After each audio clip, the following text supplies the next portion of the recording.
नमस्ते प्रणाम, मैं खेसारी लाल यादव और मैं दोस्तों आप लोग देख रहे हैं प्रो वाइंस 1 मिलियन। तो फिर से एक बार स्वागत है प्रो वाइंस 1 मिलियन में। तो आप लोग को बता दें कि खेसारी लाल यादव ने फिर से जा रहे हैं नेपाल, जो कि शो करने, स्टेट शो, जो कि कहाँ जा रहे हैं स्टेट शो करने, उनको आप लोग उनके आवाज़ में आप लोग सुन सकते हैं।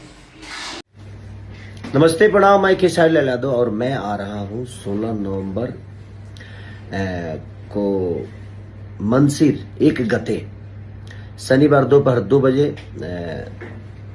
दरबाहवा मेला में। तो आप लोग भी आइए और अपना प्यार आशीर्वाद दीजिए। और स्थान है सुदोधन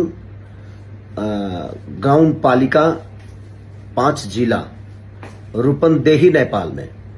तो प्लीज और हमारे आयोजक करता है D star wise, event manager Kishor Yadav, event director Deepak मगर।